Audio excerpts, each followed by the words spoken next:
Good morning friends, स्वागत है आपका आपके प्लेटफॉर्म RWS सिविल सर्विसेज पर। और मैं तैयार हूं आपके लिए NCERT सार बैच को लेकर। आज सुबह की क्लास है, वैसे एक ही दिन शाम को क्लास होती है, खास करके मंगलवार को दिन, जबकि 2 सेशन साथ ही चल रहा होता है। बाकी आपकी क्लास सुबह ही चल रही होती है। जैसा कि मैंने पहले भी आपको इन्फॉर्म किया है कि इस सप्ताह सैटरडे को टेस्ट आपका होना है ऑब्जेक्टिव टाइप का, जहाँ तक थर्सडे तक पढ़ा लेंगे। यानी मुझे लगता है इस चैप्टर तक को टेस्ट में शामिल किया जाना चाहिए।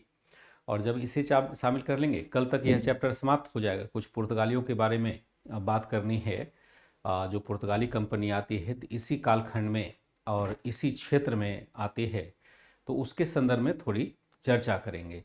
और जब यह चर्चा समाप्त हो जाएगी तो यह चैप्टर भी आपका कंप्लीट हो जाएगा। और चैप्टर कंप्लीट होने का मतलब है, रोज़ असल में मैं दिखाता हूँ इसलिए कि आपको डाउट नहीं होना चाहिए कि क्या चैप्टर पढ़ा जा रहा है। विजयनगर, बहमनी और पुर्तगालियों का आगमन, 3 विषय इसके साथ जुड़े हुए हैं, इसलिए थोड़ा समय लग रहा है। ये चैप्टर नंबर 9 है क्लास 11 के ओल्ड NCERT का। इसी को कंप्लीट करने के जुगत में लगे हुए। अगर कुछ लंबी क्लास होती तो शायद जल्दी कंप्लीट हो जाता, लेकिन ऐसा मौका मिल नहीं रहा है। तो देखते हैं कब तक। मुझे लगता है कल तक ये कंप्लीट हो ही जाना चाहिए। दिक्कत आपको इसके बाद नहीं होनी चाहिए, मैं ऐसा मानता हूँ।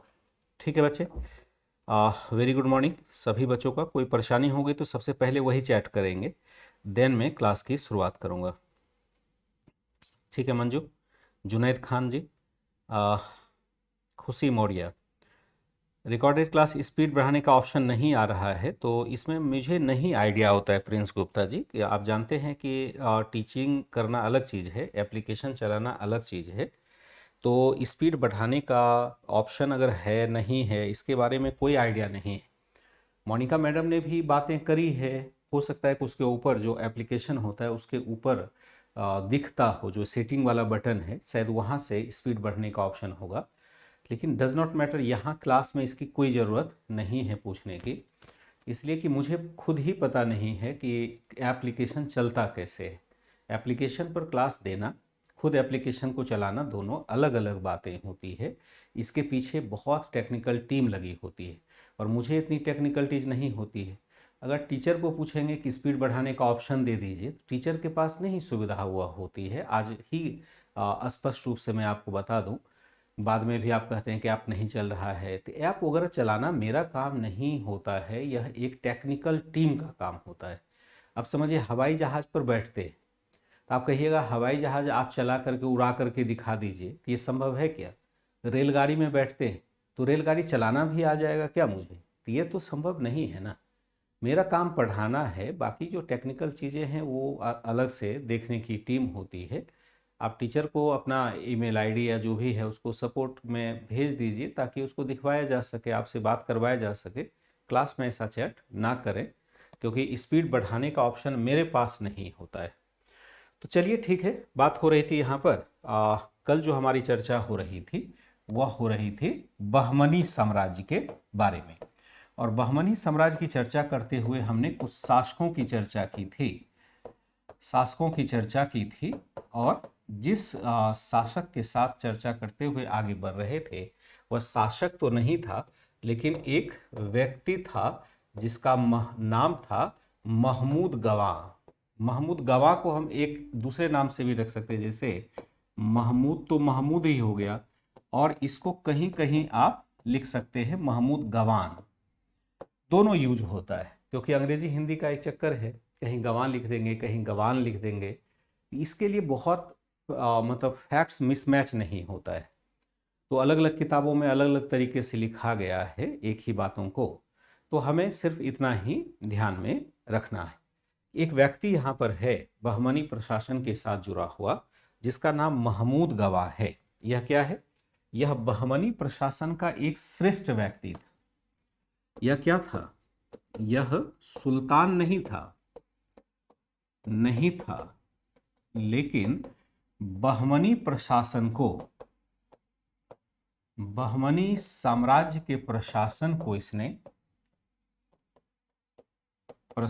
को इसने लंबे काल तक प्रभावित किया। को इसने लंबे काल तक प्रभावित किया। यह सुल्तान तो नहीं था। जनरली क्या होता है कि सुल्तान प्रभावित करता है, लेकिन यह सुल्तान नहीं था, इसने लंबे काल तक प्रभावित किया।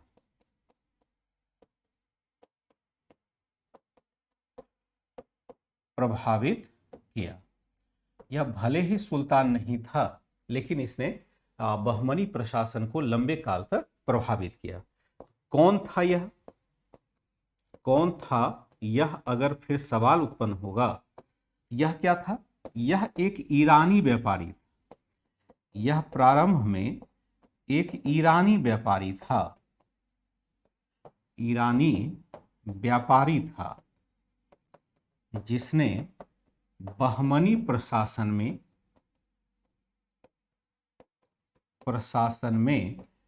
प्रमुखता हासिल कर ली। बहमनी प्रशासन में प्रमुखता हासिल कर ली। इसे क्या होता है? इसे शासक द्वारा मलिक ए तुज्जर की उपाधि दी गई थी। मलिक ए तुज्जर की उपाधि दी गई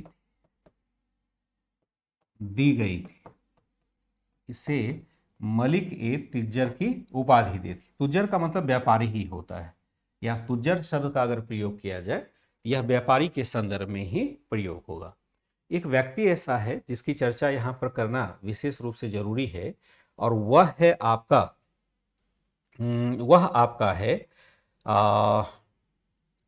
कौन है? महमूद गवान है। महमूद गवान क्या है? यह एक शासक तो नहीं था, लेकिन यह क्या है? यह एक तरह से व्यापारी समुदाय से था, लेकिन कालांतर में यह धीरे धीरे बहुत शक्तिशाली हो जाता है, और यह प्रधानमंत्री पद पर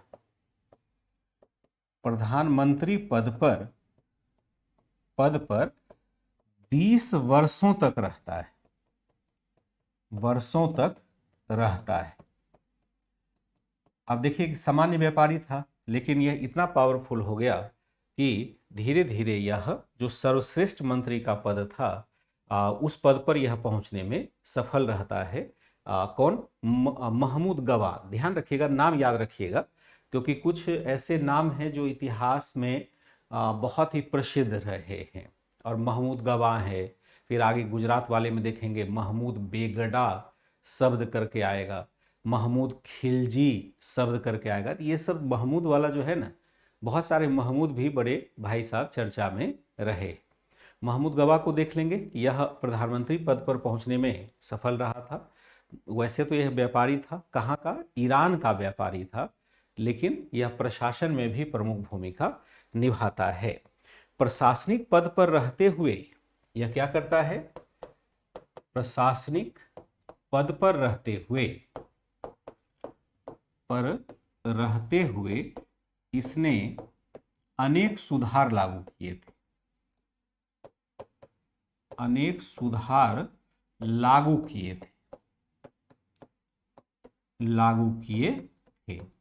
यहां पर लेंगे उदाहरण, क्या लेंगे? एग्जाम्पल लेंगे। किस किस प्रकार के सुधार इसने लागू किए थे? जब यह प्रशासनिक पद को धारण करता है, तो यह किस प्रकार से कुछ सुधार को नहीं, प्रधानमंत्री को सुल्तान के बराबर नहीं माना जाएगा। पहले सिटीजनशिप नहीं थे। देखो प्रेषी गुप्ता, प्रधानमंत्री का मतलब प्रधानमंत्री जैसा पद, वजीर जिसको कहेंगे, जो प्रधानमंत्री पद है उसको वजीर कहेंगे। तुलनात्मक अध्ययन करते हैं ना, जब भी इतिहास को पढ़ते हैं तो वर्तमान की नज़रों से पढ़ते हैं। वहाँ अगर प्रधानमंत्री कहा जा रहा है तो एडजेक्ट वह प्रधानमंत्री नहीं, या प्रधानमंत्री पद का मतलब होता है वजीर का पद हो जाएगा।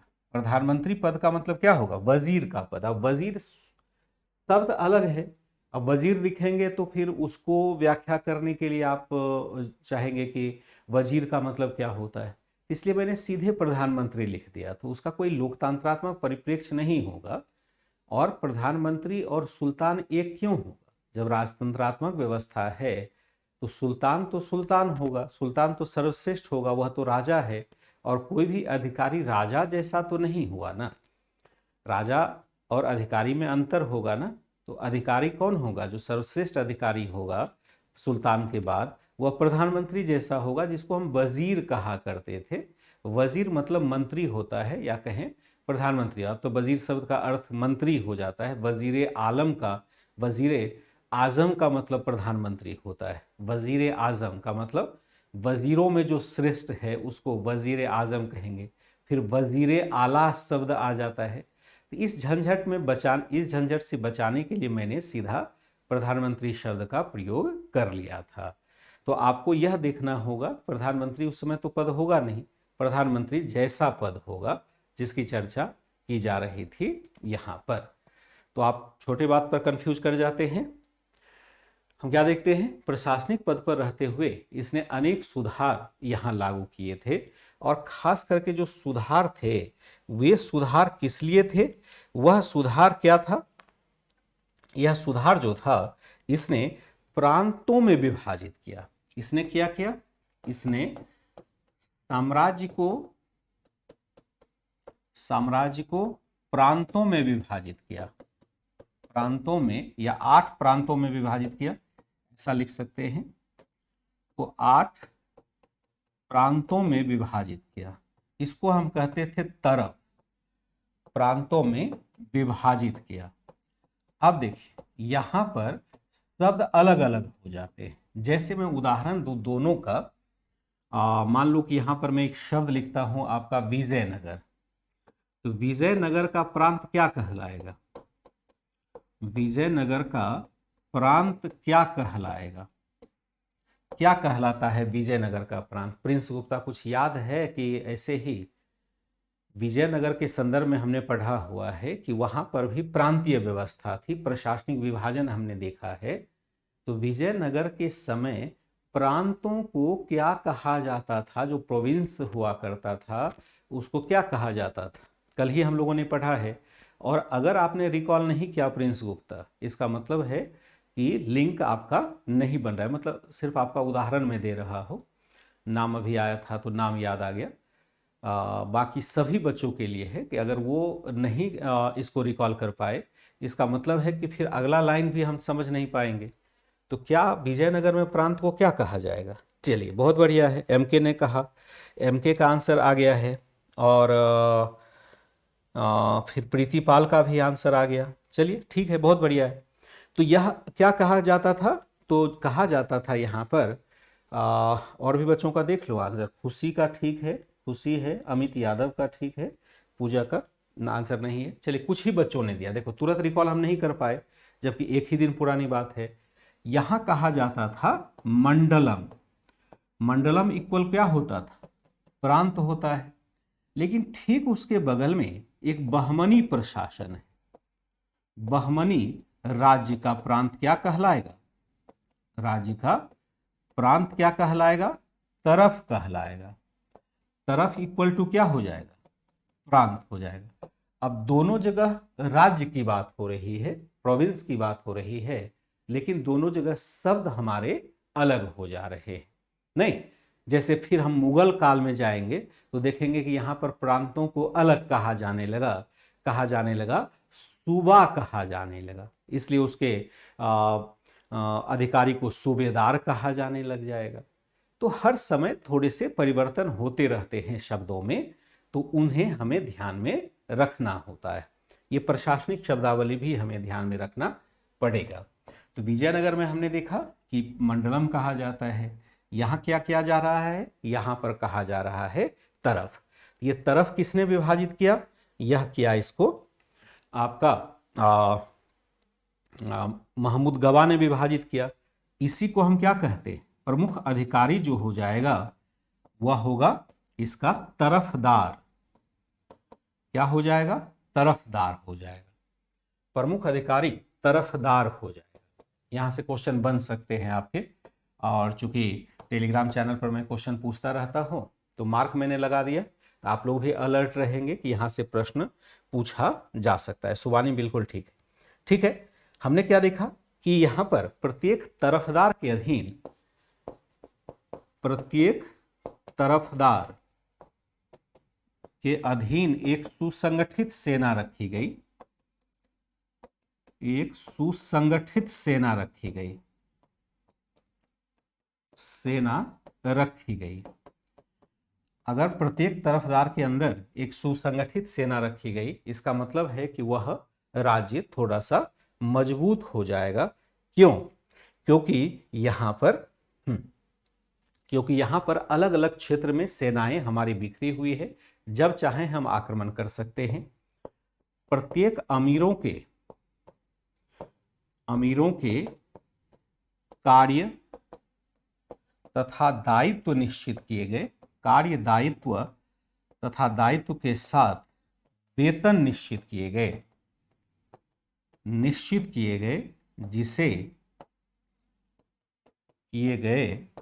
जिसे नकद अथवा भूमि के माध्यम से, नकद अथवा जागीर के माध्यम से प्रदान किया जा सकता था, जागीर के माध्यम से प्रदान किया जा सकता था, नकद अथवा जागीर के माध्यम से प्रदान किया जा सकता था। प्रत्येक तरफदार के अधीन एक सुसंगठित सेना रखी गई, प्रत्येक अमीरों के कार्य तथा दायित्व के साथ वेतन निश्चित किए गए, और यहाँ पर जिसे या तो नकद वेतन दिया जा सकता था या जागीर में वेतन दिया जा सकता था। क्वेश्चन मैं यहाँ पर भी लगा देता हूँ, जरूरत होगी तो यहाँ से मैं प्रश्न पूछ लूंगा ताकि आपको दिक्कत नहीं हो।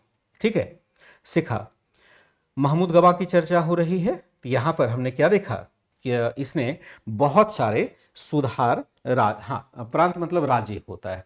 इसने क्या किया? इसने बीदर में एक मदरसा भी स्थापित किया। इसने बीदर में, बीदर जगह का नाम है, एक मदरसा स्थापित किया जहां 1000 लोगों से, जहां 1000 छात्रों से अधिक शिक्षा प्राप्त करते थे, यानी एक बड़ा ही संस्थान इसने स्थापित किया, बड़े शैक्षिक संस्थान की स्थापना की।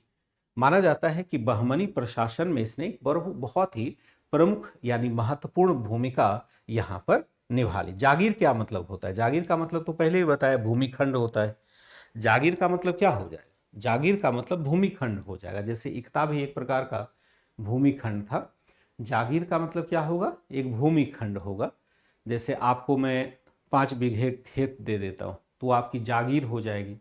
जागीर का मतलब क्या होगा? भूमिखंड हो जाएगा, यानी भूमि का टुकड़ा हो जाएगा, जिससे आप राजस्व प्राप्त करते हैं, उसको जागीर कहा जाता है।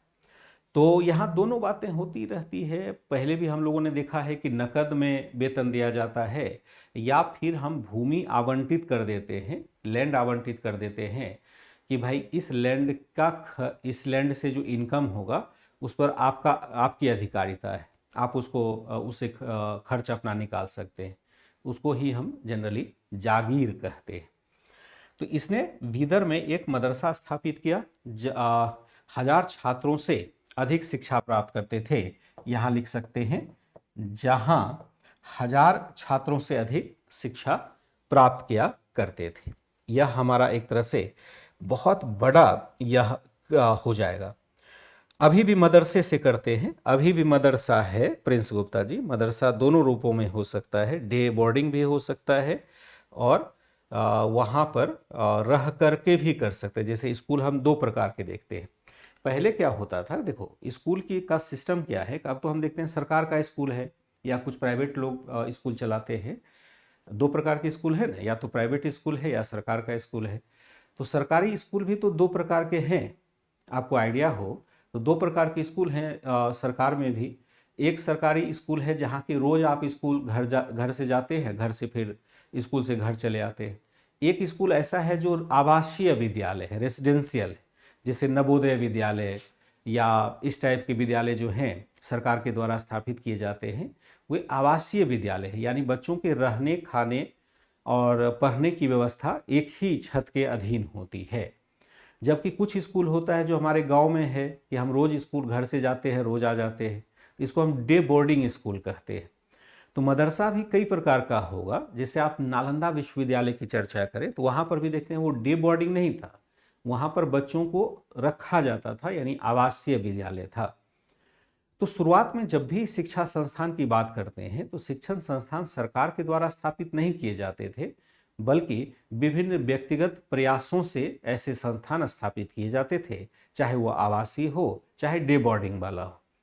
यहाँ पर जो अच्छे शासक हैं उन्होंने शिक्षा के प्रसार के लिए भी प्रयास किया था।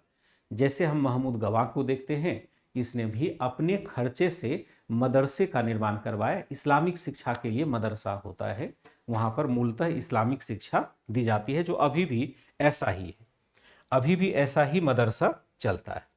ठीक है, हॉस्टल टाइप का था। इसने बीदर में एक मदरसा स्थापित किया जहां छात्रों से अधिक 1,000 छात्रों से अधिक शिक्षा प्राप्त किया करते थे, अधिक छात्र शिक्षा प्राप्त किया करते थे। यहां पर और भी जोड़ सकते हैं आप, अधिक छात्र शिक्षा प्राप्त करते थे। हालांकि उपरोक्त अच्छाइयों के बावजूद, उपरोक्त अच्छाइयों के बावजूद अमीरों की आपसी प्रतिस्पर्धा, अमीरों की आपसी प्रतिस्पर्धा के कारण, आपसी प्रतिस्पर्धा के कारण क्या होता है, इसे राजा के द्वारा मृत्युदंड दे दिया गया। कि आपसी प्रतिस्पर्धा के कारण, प्रतिस्पर्धा के कारण इसे क्या होता है, इसे सुल्तान द्वारा मृत्युदंड दे दिया गया। सुल्तान द्वारा मृत्युदंड दे दिया गया, मृत्युदंड दे दिया गया। आपसी प्रतिस्पर्धा होती है जिसकी वजह से यहां पर एक गलत मामले में इसको फंसा दिया जाता है, गलत मामले में फंसा दिया और इसको मृत्युदंड दे दिया गया। यह भी एक विडंबना है, इतने बड़े शासक को, इतना बड़ा प्रभावी है जो कि पूरे 20 साल तक बहमनी शासन का संचालन करता है, और वह भी षड्यंत्र के जाल में फंस जाता है।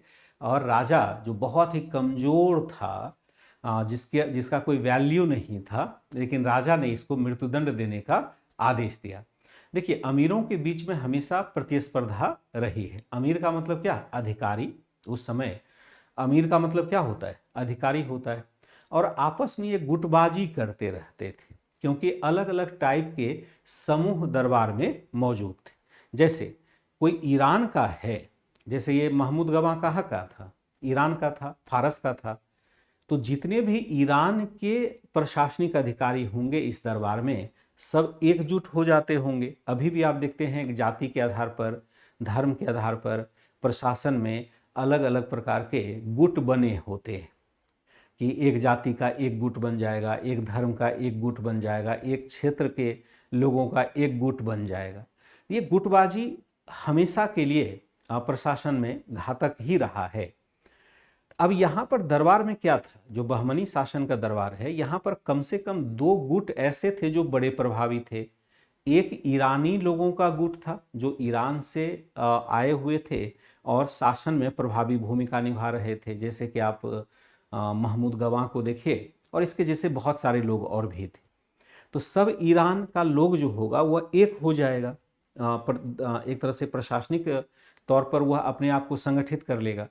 दूसरा क्या था, ये अफाकी एक समुदाय हुआ करता था। अफाकी, अफाकी का मतलब होता है जो यहाँ का स्वतंत्र अमीर है, यानी जो गैर ईरानी अमीर है उसको हम अफाकी कहते हैं।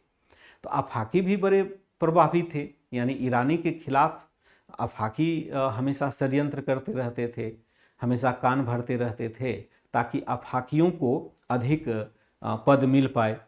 इसी प्रकार की प्रतिस्पर्धा हुई। एक बार अफाकी लोग अपना कान भरने में सफल हो गए सुल्तान के, और महमूद गवाह को ही फांसी दे दी गई। इस तरह से इसका दुखद अंत हो जाता है। जो दरबार के समूह थे, जो दरबार में गुटबंदी हुआ करती थी, वह 2 प्रकार की थी। जैसे बहमनी दरबार में जो अमीरों की गुटबंदी थी वह कई प्रकार की थी। इसको आप समझ सकते हैं, तो एक बार समझ लीजिएगा। बहमनी दरबार में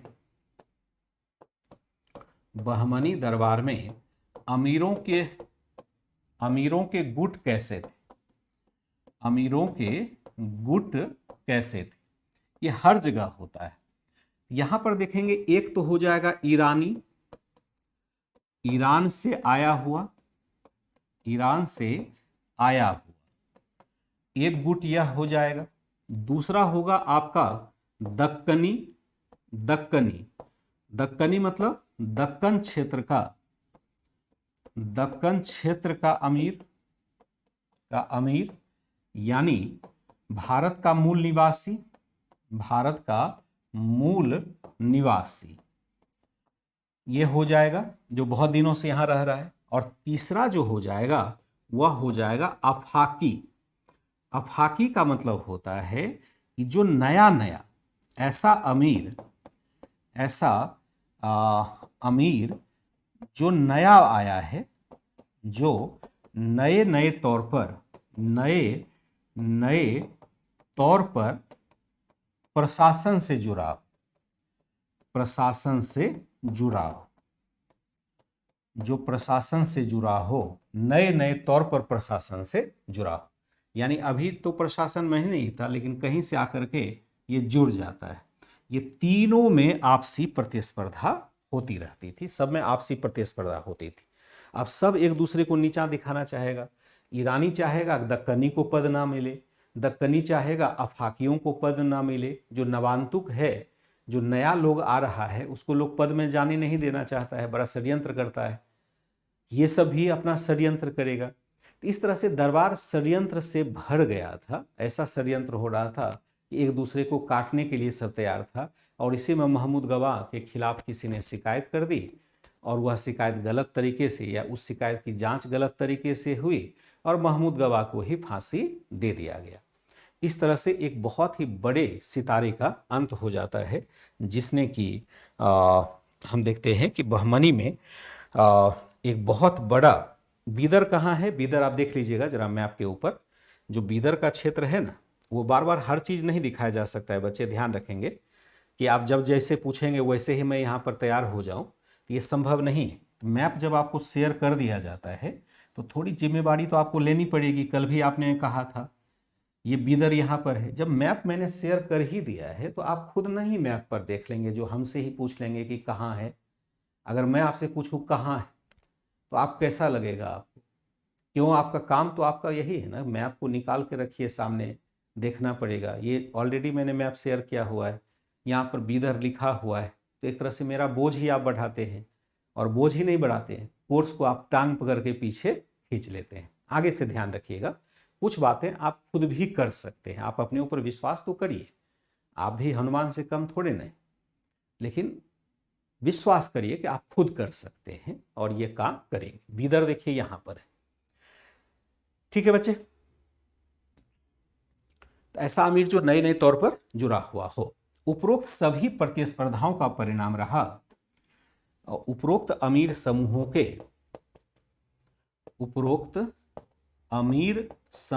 के प्रतिस्पर्धा का परिणाम रहा, स्पर्धा का परिणाम रहा कि बहमनी साम्राज्य का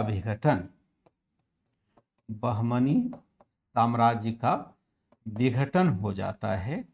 विघटन कई भागों में हो जाता है, विघटन कई भागों में हो गया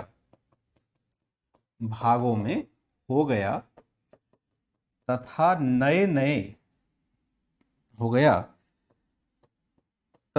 इसके स्थान पर अनेक नए राज्य स्थापित हो गए।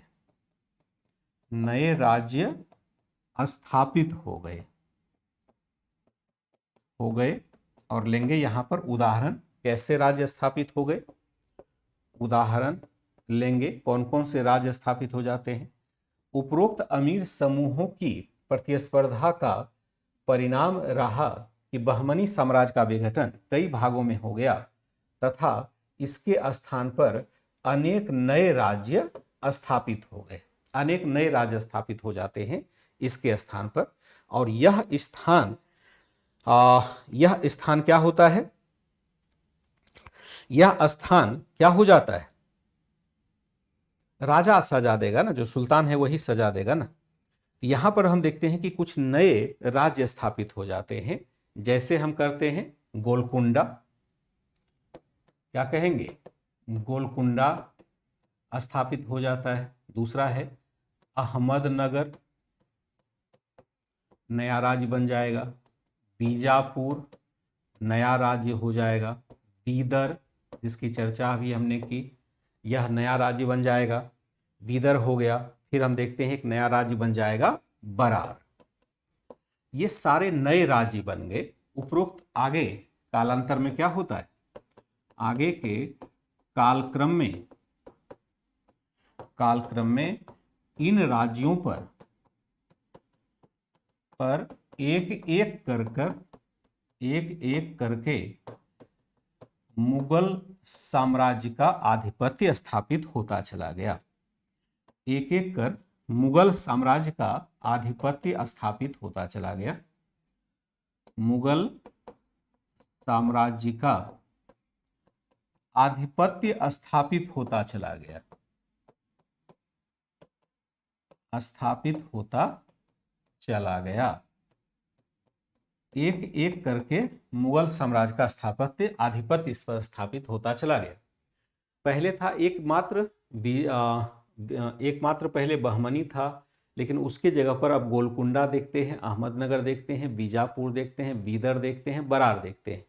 जितने भी अमीर समूह थे सबने अपने अपने राज्य को अलग अलग कर लिया, सबने अपने अपने राज्य को अलग अलग स्थापित कर लिया। लेकिन चूंकि छोटे राज्य हो गए तो इसकी वजह से हम क्या देखते हैं कि इसके बाद हम क्या देखते हैं कि धीरे धीरे इस पर मुगलों का आधिपत्य स्थापित हो गया। गोलकुंडा है, अहमदनगर है, बीजापुर है, बीदर है, बरार है। बरार अभी वर्तमान में महाराष्ट्र क्षेत्र में होगा। बरार, बिरार जिसको कहते हैं ना, वो वही क्षेत्र है। अगर आप यहाँ मैप के ऊपर देखें तो मैप में आपको सभी क्षेत्र एग्जैक्ट तो नहीं दिखाई देंगे जैसा कि दिखना चाहिए, लेकिन यहाँ पर आप ऊपर से लेकर के नीचे देखेंगे। जैसे यहाँ हम देखते हैं अहमदनगर है, अहमदनगर। फिर हम देखेंगे अहमदाबाद अलग चीज़ है, अहमदनगर अलग चीज़ है। अहमदनगर महाराष्ट्र में है। बीदर है, गुलबर्गा है, बीजापुर से ही गुलबर्गा जुड़ा हुआ है। वारंगल देखेंगे, देवगिरी है, यहाँ पर गोलकुंडा है। इस तरह से यह विकसित होगा। कल एक बच्चा प्रश्न पूछ रहा था कि जो गोलकुंडा है या वारंगल है, वारंगल हम यहाँ देख रहे हैं इस समय, तो वारंगल राज्य का विस्तार पहले इस प्रकार से हुआ करता था। मतलब पहले ऐसा नहीं है ना कि इसी टाइप से राज्य रहा होगा, ये तो अंतिम विस्तार को दिखाया जा रहा है। तो पहले की सीमा अलग होगी, अब की सीमा थोड़ी सी डिफरेंट हो जाती है।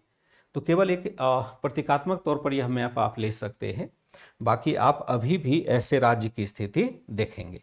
बीदर के नीचे बरार लिखा हुआ है, बरार का नाम आपने सुना होगा। हम क्या देखते हैं कि धीरे धीरे इसका विलयन किसके साथ हो जाता है, इसका विलयन जो हो जाता है वह मुगल शासन के साथ हो जाता है। ठीक है बच्चे, इस तरह से आपका जो बहमनी वाला भाग है वह हमारा होता है पूरा, यहां से कंप्लीट होता है। इसके बाद जो एक पार्ट अपना शुरू होता है वह होता है आपका पुर्तगालियों का आगमन। यहां से चलेंगे, इसको कंप्लीट करेंगे और एक नए पेज के साथ आएंगे, और वह आएगा आपका पुर्तगालियों का आगमन। पुर्तगालियों का आगमन। पुर्तगालियों के आगमन का मतलब क्या होता है, पुर्तगालियों के आगमन का मतलब क्या हो जाएगा? इसका मतलब होगा, जैसे मैं लिख देता हूं पुर्तगालियों का आगमन, इसका मतलब क्या होगा? का आगमन अगर मैं लिखूं, इसका मतलब होगा कि पुर्तगाल के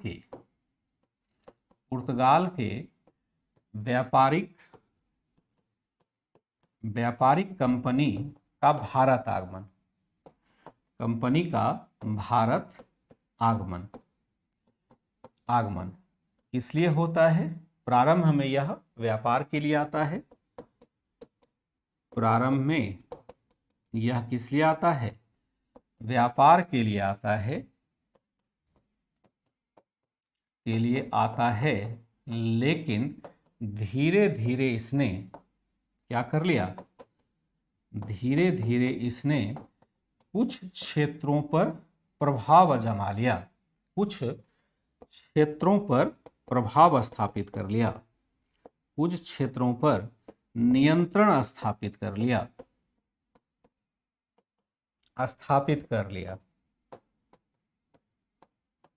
ठीक है।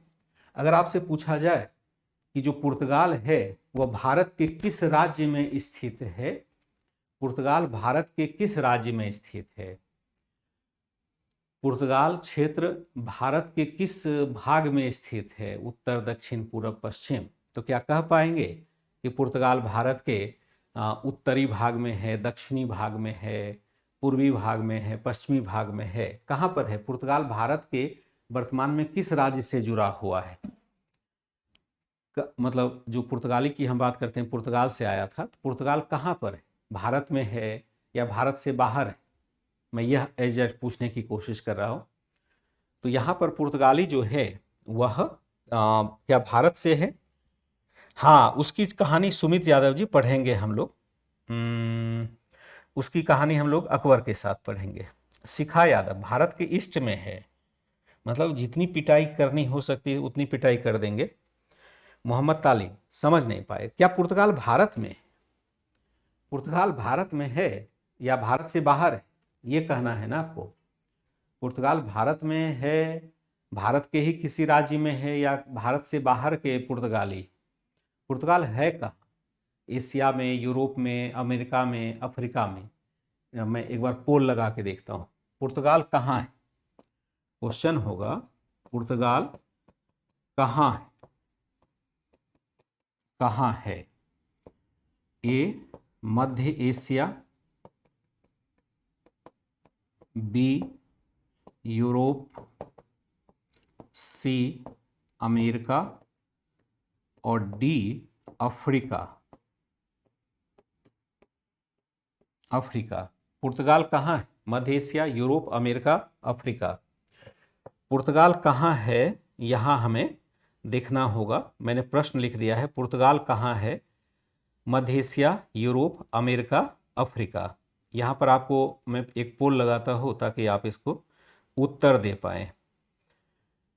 ठीक है, एमके का जवाब है, शिवम का जवाब है, प्रतिपाल स्पेन से आए थे, तो स्पेन फिर कहाँ है? ठीक है, बहुत बढ़िया है प्रिंस गुप्ता, बहुत अच्छा आप कर रहे हैं। मंजू निशा, देखते हैं ना कि बच्चे कहाँ हैं खड़े। 40% बच्चे तो मध्य एशिया में भी बता रहे हैं, 25% है। ठीक है अमित, मैं एक ऐसे ही आइडिया ले रहा था, क्योंकि ये क्वेश्चन कोई मतलब वैलिड तो नहीं है। जैसे अभी भी 25% बच्चे उत्तर दे रहे हैं कि यहाँ पर जो बच्चे मान लो कि गलत दे रहे हैं, कोई दिक्कत नहीं है, गलत दे सकते हैं, गलत दे सकते हैं, कोई दिक्कत नहीं है। लेकिन हाँ देखो, शिवम का क्रिस्टियानो रोनाल्डो के बारे में इन्होंने कहा है। मैं अभी मैप दिखाऊंगा, तुरंत क्लियर हो जाएगा। और 30% बच्चे ने तो अभी भी कहा कि यह मध्य एशिया में। तो समझ रहे हैं कि थोड़ी सी हमें मैप की दिक्कत तो है। जो मैप मैंने आपको खरीदने के लिए कहा था, तो इसीलिए कहा था तक कुछ जानकारी तो हमें खुद से प्राप्त करनी ही पड़ेगी, नहीं तो सारी बातें, मान लो कि यहाँ पर मैं एक तरह से टाइम ही वेस्ट कर रहा हूँ, ऐसे प्रश्न को पूछ करके टाइम वेस्ट कर रहा हूँ, ऐसे कोर्स डिले होता है, लिंगर होता है। लेकिन यह जानकारी लेना जरूरी है कि जो पढ़ाया जा रहा है वह कहीं आप सरवाइव कर भी पा रहे हैं या नहीं कर पा रहे हैं, जबकि ये जानकारी हमें होनी चाहिए थी। और यह मान लो यूरोप में है, कैसे समझेंगे कि यूरोप में है? जरा इस मैप को देख लेंगे। ये मैप यहाँ अगर हम देखें तो इसमें अगर यही पता नहीं चलेगा, मैप तो जो नक्शा होता है, भूगोल में आपने पढ़ा होगा कि गोल होता है, पृथ्वी क्या है? गोल आकार की है, यानी एक तरफ से चलेंगे तो दूसरे तरफ हम पहुंच जाएंगे। इसको लेकिन आपको पढ़ाने के लिए सीधा कर दिया गया, यानी गोल भाग को बीच में काटेंगे तो वो फ्लैट सीधा हो जाएगा, तो उसको काट करके सीधा कर दिया है। अब यहाँ पर अगर हम देखें तो यहाँ हम भारत में हैं अभी। ये क्या है? ये ग्रीन एरिया जो है हमारा, ये भारत का भाग है। भारत हमारा कहाँ है? तो एशिया में। एशिया कहाँ से निकलता है? तो ये वाला जो भाग है ना, ये संपूर्ण भाग हमारा क्या होता है? ये संपूर्ण भाग हमारा एशिया कहलाता है, एशिया महाद्वीप कहलाता है। फिर आप ये जो लटका हुआ भाग देखते हैं, यहाँ से ये वाला जो भाग देखते हैं, ये भाग आपका कहलाता है अफ्रीका कहलाता है, अफ्रीका कहलाएगा। ठीक है, ये जो लटका हुआ भाई साहब है, ये आपका है अमेरिका नहीं कहलाएगा, दक्षिण अमेरिका कहलाएगा, दक्षिण अमेरिका कहलाएगा। ये जो ऊपर का भाग है, ये नॉर्थ अमेरिका कहलाएगा। ठीक है, और ये जो भाग बच गया, हाँ एशिया में हम यह भी ले लेंगे। और जो ये वाला भाग है ना, ये वाला भाग, यही आपका कहलाएगा यूरोप कहलाएगा, ये आपका यूरोप कहलाएगा। ये आपका ऑस्ट्रेलिया कहलाएगा, यहाँ ऑस्ट्रेलिया है। यहाँ आप इंडोनेशिया वगैरह देखते हैं जिसकी चर्चा होती है। और जिस पुर्तगाल की चर्चा हो रही है, वह पुर्तगाल असल में जो है वह यहाँ पर छुपा हुआ है। ये छोटा सा बॉक्स यहाँ पर पुर्तगाल है। इसका मतलब पुर्तगाल कहाँ हो गया? यूरोप में हो गया। नहीं, पुर्तगाल यूरोप में है। आप मैप को जरूर देखिए, यह मैप भी मैं आपको शेयर कर रहा हूँ, लेकिन आप एटलस में जरूर देखेंगे, यहाँ सारी बातें स्पष्ट रूप से दिखाई जाती है। तो जब हम बात कर रहे हैं यहाँ पर कि एक कंपनी भारत में आई है, तो एक कंपनी भारत में आई है जिसका नाम पुर्तगाली कंपनी है। तो वह कहाँ से आई है? पुर्तगाल से आई है। और पुर्तगाल से कंपनी जो आई है, यहाँ पर किस लिए आई है? व्यापार करने के लिए आई है। तो अब सवाल ये उत्पन्न होगा कि यह कंपनी अगर यहाँ से यहाँ आई है तो कैसे आई होगी? सवाल ये उत्पन्न होगा, यह कंपनी यहाँ स्थापित है और यहाँ इसको आना है, तो कैसे आई होगी? हवाई जहाज से तो संभव ही नहीं है, उस समय तो हवाई जहाज था ही नहीं, तो आएगा कैसे? तो कई रास्ते हो सकते हैं इस कंपनी के आने के। एक रास्ता यहाँ पर हो सकता है, यहाँ से हम एंट्री करें, यहाँ समुद्र मार्ग है लेकिन रास्ता हो गया क्लोज इजराइल के पास आकर के। अब फिर क्या करें? हम यहाँ पर बैलगाड़ी वगैरह लेकर के यहाँ पर उतर जाएं और फिर इस रास्ते से, पानी के रास्ते से यहाँ आ जाए। एक रास्ता तो ये हो सकता है। दूसरा हो सकता है कि यहाँ से हम फिर लैंड को पार करें यहाँ से, और एक रास्ता यहाँ हो सकता है कि डायरेक्ट यहाँ आ जाए। एक रास्ता यह भी हो सकता है। एक रास्ता हो सकता है कि यहाँ से हम निकलें और लैंड रास्ते से यहाँ पहुंच जाए। लैंड का भी रूट तो है ही ना, यहाँ चले जाए।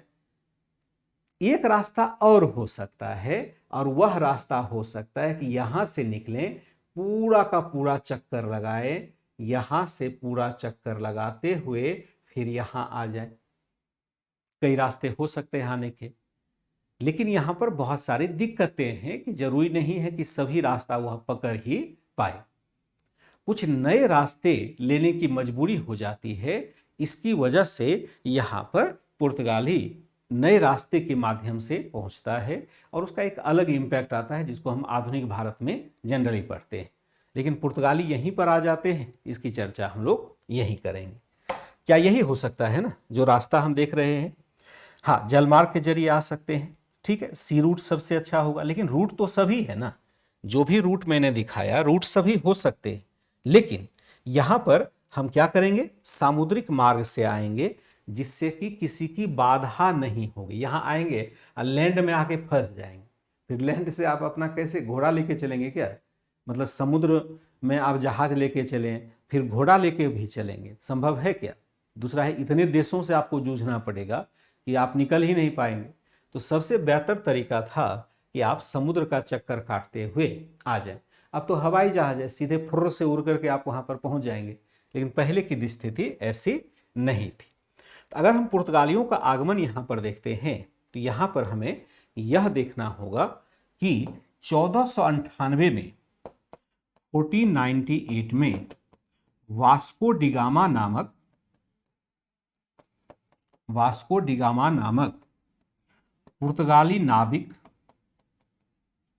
पुर्तगाली नाविक तथा व्यापारी भारत आया।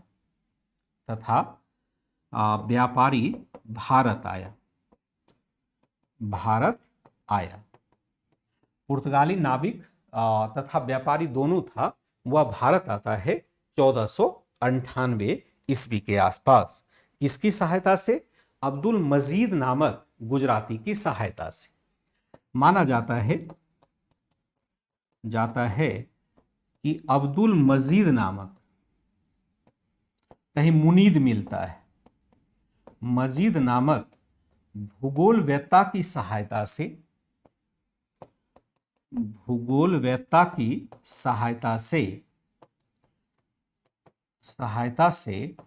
वह जमोरिन राजा के राज्य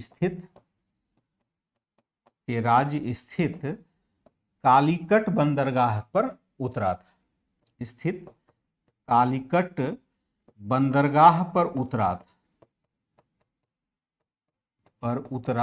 था। कहानी बड़ी लंबी है जिसको हम लोग मॉडर्न हिस्ट्री में विशेष तौर पर पढ़ते हैं, यहाँ पर बहुत अधिक नहीं पढ़ते क्योंकि यहाँ बहुत महत्वपूर्ण नहीं है। सिर्फ एक परिचय देने की कोशिश की जा रही है कि पुर्तगालियों का क्या प्रभाव रहा जबकि विजयनगर बहमनी साम्राज्य का विकास हो रहा था। तो 1498 में वास्को डी गामा नामक पुर्तगाली नाविक तथा व्यापारी भारत आया।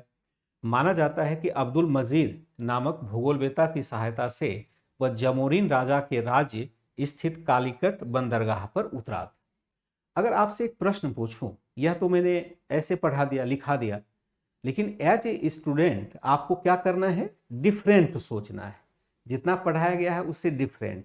जब ये डिफरेंट करना आप सीख जाएंगे फिर हमारी ज़रूरत आपको नहीं रहेगी, आप खुद भी पढ़ना सीख जाएंगे। जैसे अगर मैं आपसे पूछूं, एक बार फिर से पढ़ लीजिए और मैं आपसे प्रश्न पूछने वाला हूं। 1498 में वास्को डी गामा नामक पुर्तगाली नाविक तथा व्यापारी भारत आया। माना जाता है कि अब्दुल मजीद नामक भूगोलवेत्ता की सहायता से वह जमोरिन राजा के राज्य स्थित कालीकट बंदरगाह पर पहुंचा। पढ़ लिया एक दो बार।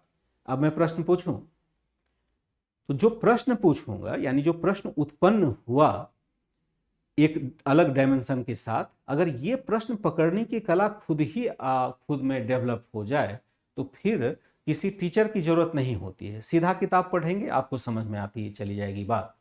अगर आपसे पूछा जाए कि जब वास्को डी गामा भारत आया था तो क्या उस समय विजयनगर के शासक कृष्णदेव राय का शासनकाल प्रारंभ हो चुका था अथवा नहीं हुआ था?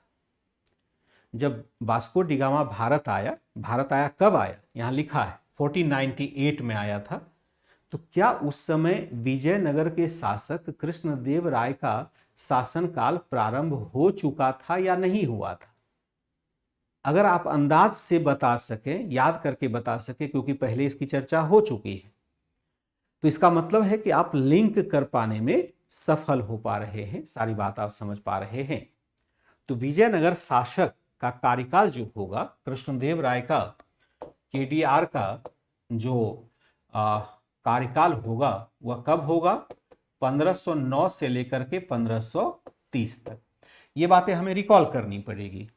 तो इसका मतलब है कि ये 1498 में आया था। तो जब यह भारत आया था तो उस समय विजयनगर के शासक तो बने भी नहीं थे कृष्णदेव राय, क्योंकि वह तो 1509 में जाकर के बनते हैं। इसका मतलब है कि कृष्णदेव राय के शासनकाल से पहले ही यह भारत आ चुका था। ऐसे लिंक करते हैं एक दूसरे की घटनाओं को ताकि याद रखने में सहूलियत होगी। नहीं हुआ था, हो चुका था, नहीं। ठीक है राहुल, आप गलत दिशा में चले गए। नहीं हुआ था सुमित जी, टुनटुन जी, तनु, बिल्कुल सही आपने कहा, क्योंकि वहां पर उनका कार्यकाल जो शुरू होता है वह 1509 से शुरू होता है। 1509 से होता ही है, तो पहले कैसे हो जाएगा? इसलिए यहां पर हमें खुद से समझना पड़ता है। लेकिन ये बातें कौन खोल करके समझाएगा? कौन बताएगा? हर समय हर चीज को कौन स्पष्ट करके बताएगा? संभव है क्या? कितना भी मैं धीरे पढ़ा लूं, बहुत धीरे चल रहा हूं, लेकिन तब भी सारी बातें समझाया जा सकता है। कुछ बातें खुद भी समझनी पड़ती है। यही कारण है कि कोर्स का लाभ वही बच्चे उठा पाते हैं जो किताबों को लगातार पढ़ रहे होते हैं, 2-3 बारों से ध्यान से देख रहे होते हैं। मैं आपको तैयार कर रहा हूं फाउंडेशन के लिए, क्योंकि यहाँ तो हमने छोटे फैक्ट्स के साथ आगे बढ़ना है। फाउंडेशन में जाकर के तो और भी बड़ी बड़ी बातें साथ में जुड़ती चली जाएंगी। सिविल सेवा क्या? इंटरलिंकिंग का खेल है। सभी सब्जेक्ट को एक दूसरे से जोड़ के देखते हैं, अपने आप तैयारी हमारी पूर्णतः होती जाती है। ठीक है, हमने क्या देखा? यहां पर हम क्या देखते हैं कि इसी के साथ क्या होता है, इसी के साथ यूरोपीय देशों के साथ सामुद्रिक मार्ग से व्यापार की परंपरा प्रारंभ हुई। व्यापार की परंपरा प्रारंभ होती है। सामुद्रिक मार्ग से व्यापार की परंपरा प्रारंभ हुई। इसी के साथ यूरोपीय देशों के साथ सामुद्रिक मार्ग से व्यापार की परंपरा हमारी प्रारंभ हो जाती है। हालांकि दिक्कत क्या होती है, हालांकि इस व्यापार पर यूरोपीय कंपनियों ने धीरे धीरे एकाधिकार स्थापित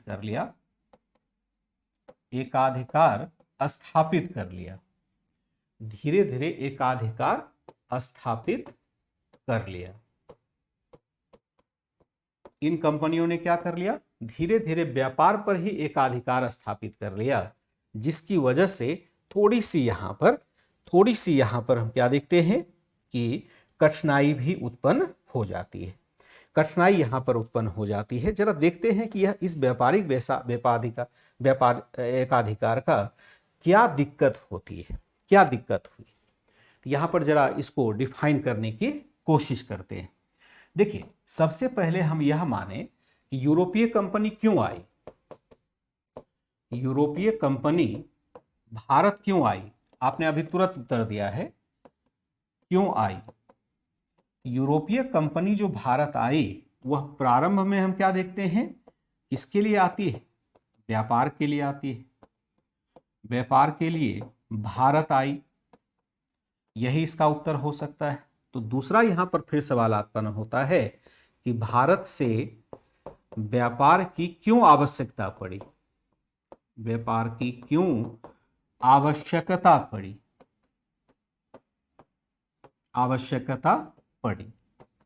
क्यों ये यूरोपीय कंपनियां भारत आती है, तो हमने कहा कि व्यापार के लिए आती है। लेकिन जब व्यापार के लिए आती है तो व्यापार के लिए भारत ही क्यों आ रही है, यह देखने की जरूरत तो होगी। क्या इसको जरूरत है कि भारत से व्यापार करें, कुछ तो कारण रहा होगा। तो कारण तो यहां पर बड़े विशद है, बहुत जटिल कारण है। इसको शायद इस क्लास में समझाना मुश्किल होगा। अगर मैं इसका लॉन्ग प्रोस्पेक्ट्स लेके चलूं तो शायद यहां समझाना मुश्किल हो सकता है। इसलिए मैं थोड़ी झलक देते हुए चलता हूं, और चाहे तो इसको एडवांस लेवल की क्लास में संपूर्णता दे सकते हैं। लेकिन इतनी झलक तो मैं दे ही दूंगा कि आपको फिर परेशानी नहीं हो, क्योंकि एनसीईआरटी में जो कुछ बातें लिखी गई है, इतने अच्छे तरीके से लिखी गई है कि एक दो लाइन में ही सारी बातें क्लियर हो जाती है। जटिलताएं यहाँ रखी नहीं गई है बच्चों को समझाने के लिए। तो व्यापार के लिए आती है, लेकिन दूसरा सवाल यह उत्पन्न होता है, यह व्यापार भारत से ही क्यों करना चाहता है। हाँ, नरसिंह सालू था, शिवम जी, ठीक है। तो यहां हम क्या देखते हैं, क्यों यहां पर आना चाहती है, क्योंकि ग्रामीण क्षेत्र में इस काल में क्या होता है, इस काल में यूरोप में कृषि उत्पादन बढ़ता है। यूरोप में कृषि उत्पादन बढ़ा, शहरी क्षेत्र विकसित हुए, या शहरी के मतलब नगरीय क्षेत्र कर सकते हैं, नगरीय क्षेत्र विकसित हुए, नगरीय क्षेत्र विकसित हुए, जहां पर नए नए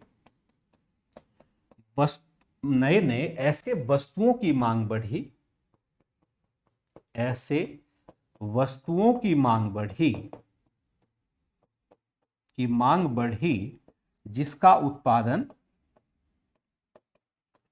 जिसका उत्पादन कहां होता था, उत्पादन एशिया में होता था। जैसे उदाहरण किस प्रकार के उत्पादन बढ़ रहे हैं, जरा इसको देखते हैं। इस काल में यूरोप में कृषि उत्पादन बढ़ा, नगरीय क्षेत्र विकसित हुए, जहां पर नए नए ऐसे वस्तुओं की मांग बढ़ी जिसका उत्पादन एशिया में होता था। अब देखिए होता क्या है कि ग्रामीण क्षेत्र का डिमांड अलग है। ग्रामीण क्षेत्र का डिमांड क्या है, अलग है। आप गांव में रहते हैं, मैं भी गांव में रहता हूं मान लो, तो गांव की जरूरतें अलग होती है। पता नहीं आप लोगों ने महसूस किया है या नहीं किया है, मेरी नज़रों से जरा महसूस कीजिए। आप सामान्य दिनचर्या अपनी देखिए, आप गांव में रहते हैं और शहर और गांव लगभग अब बराबर हो गए हैं, कोई सोशल मीडिया या इंटरनेट की कनेक्टिविटी की वजह से। तो आप जब सुबह उठते हैं तो आपकी गतिविधि क्या होती है, जरा आप इस पर गौर करिएगा। अगर मान लो कृषक फैमिली से आप बिलोंग करते हैं तो आपकी गतिविधि क्या है। सुबह उठे, खेत चले गए, खेत से आए, जो भी मिला ब्रेकफास्ट के तौर पर उसको हमने ब्रेकफास्ट के तौर पर किया। और खास करके ब्रेकफास्ट वही होता है सामान्य घरों में जो कि हमारे कृषि उत्पाद से जुड़े होते हैं। जैसे हमने क्या कर लिया, रोटी सब्जी खा लिया, यही किया ना। अधिक से अधिक दूध उसके साथ ऐड कर दिया खाने में। क्या उसके साथ हमने पिज्जा ऐड कर दिया जो शहरों में मिलता है, नगरों में मिलता है? क्या उसकी खोज हुई वहां पर? नहीं हुई। दूध रोटी सब्जी नमक रोटी खा लिया और फिर काम पर चले गए या पढ़ाई करने के लिए चले गए। गृहिणी अपना काम करने लगी। काम क्या करने लगी, कोई उपला बनाने लगी, कोई दूसरा काम करने लगी। और पुरुष जो हैं सभी खेतों पर चले गए। दिन भर उनको खेतों पर ही रहना है। खेतों पर रहना है तो कोई पका खाना हो सकता है उसे मिले ही नहीं, तो जो बना बनाया खाना बांध करके दिया गया है वही रोटी सब्जी चावल दाल वही फिर खा लेगा। उसके पास जीवन में कोई साधन ही नहीं है। वह तो बहुत सारे किसान तो बहुत दिनों तक बाजार तक नहीं जाते हैं। मतलब मैंने एक बार देखा था बहुत पहले, तो एक बुजुर्ग थे, उन्होंने कहा कि मैंने बाजार नहीं देखा है। यानी मार्केट जो होता है, मार्केट कैसा होता है, उनके मन में सिर्फ एक मार्केट का की छवि बनी हुई थी। मार्केट होता है कैसा होता है, क्योंकि वो गए ही नहीं थे।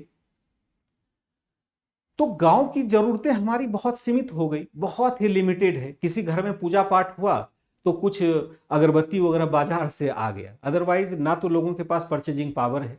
अगर सब्जी भी लेना है तो वहीं अपने बाड़ से तोड़ करके सब्जी खा लिया, अपने खेत का अनाज है उसको खा लिया। बाजार से हम निर्भरता बहुत कम रखते हैं। लेकिन जैसे ही आप शहरों में आते हैं, शहरों में क्या आपके पास उत्पादन है? क्या हमारे पास ऐसे हैं खेत? जैसे मैं मान लो दिल्ली में रहता हूं, तो दिल्ली में क्या मेरे पास खेत हैं? तो बिल्कुल नहीं है, जीरो है। खाली घर है जहां पे आप रह सकते हैं। तो घरों में तो आप पौधे लगा सकते हैं, उत्पादन तो नहीं करेंगे। इसका मतलब है कि मुझे खाने के लिए बाजार से खरीदना पड़ेगा अनाज, नहीं। और उस मेरे जैसे शहर में बहुत सारे लोग हैं जिनको कि खरीद करके ही खाना पड़ता है। तो वह अनाज शहरों में आ सके, वो कहां से आएगा? ग्रामीण क्षेत्र से आएगा, क्योंकि अनाज का उत्पादन तो ग्रामीण क्षेत्र में हो रहा है। तो गांव और शहर के बीच में एक कनेक्टिविटी बनने लग जाती है, क्योंकि नगरों ने डिमांड उत्पन्न किया, गांव ने उसको सप्लाई किया। अब नगरों में हम गाय भैंस तो रख नहीं सकते, दूध की जरूरत है। दूध कहां से आएगा? गांव से आएगा। गांव से दूध आ रहा है शहर में, कैसे आएगा? उड़ करके हवा में आएगा कि सड़क से आएगा, रोड से आएगा ना। तो रोड विकसित हो गया। पहले साइकिल से दूध पहुंचाया जाता था, अब मोटरसाइकिल से पहुंचाया जाने लगा, अब कार से और बड़े बड़े बसों से पहुंचाए जाने लगे। तो डिमांड हमारी क्रिएट हो रही है। शहरी क्षेत्र में डिमांड जो क्रिएट होगा उसकी पूर्ति कौन करेगा? ग्रामीण क्षेत्र कर रहा है। तो एग्जैक्ट यही प्रक्रिया यूरोप में भी शुरू हो रही है। जब फसलों का उत्पादन बढ़ता है तो वह शिल्प का विकास करता है। शिल्प का विकास व्यापार को बढ़ावा देता है और व्यापार नगर को बना देता है। हमने पहले ही पढ़ा हुआ है प्राचीन भारत में। यह प्रक्रिया भारत में लागू हो रही है तो यही प्रक्रिया यूरोप में भी लागू होगी। तो इस काल में कमोबेश यूरोप उसी परिवर्तन के दौर से गुजर रहा है जैसा परिवर्तन हमने प्राचीन भारत में ही देखा हुआ था। इसी बात को लिखना है। इस काल में यूरोप में कृषि उत्पादन बढ़ा, नगरीय क्षेत्र विकसित हुए, जहां पर नए नए ऐसे वस्तुओं की मांग बढ़ी जिसका उत्पादन एशिया में होता था। उत्पादन के तौर पर हम देखते हैं जैसे रेशमी वस्त्र। रेशमी वस्त्र कहां से मिलेगा? रेशमी वस्त्र मिलेगा चीन से मिलना है। रेशमी वस्त्र का उत्पादन कहां होता है? चीन से होता है। कौन पिज्जा के नाम पर भावुक हो गया भाई? अच्छा टाइम हो गया, oh sorry sorry sorry. Prince Gupta pizza के नाम पर भावुक है, सॉरी इसके लिए। कि मैंने टाइम को एक्सीड कर दिया, बहुत क्षमा चाहूँगा। यही होता है ना, पढ़ाने के दौरान पता नहीं चलता है, तो यहाँ द एंड कर देते हैं यहीं पर। मैं इसको फिर से कल डिफाइन करूँगा, कल मैं वहीं से शुरू करूँगा जहाँ से कि लास्ट हुआ था। क्षमा करेंगे कि आपके लिए टाइम थोड़ा सा एक्सीड मैंने कर दिया, मुझे ध्यान नहीं रहा टाइम का, क्योंकि मैं चाह रहा था कि वो यूरोप वाला पहुँचा दूँ, क्योंकि वही मॉडर्न में भी काम आपको देने वाला था। ठीक है, कोई दिक्कत नहीं है, मैं इसको कंटिन्यू कर दूंगा कल से, कल कंटिन्यू कर दूंगा। ठीक है स्टेफानास, चलिए शिवम जी, कोई दिक्कत नहीं है, टाइम हो गया, मैंने छोड़ दिया, क्लास को छोड़ दिया है, तो सॉरी इसके लिए, मैंने लेट कर दिया, मुझे ध्यान नहीं रहा। इजाज़त दीजिए, बाय एंड टेक केयर, नए क्लास के साथ जुड़िए, बाय।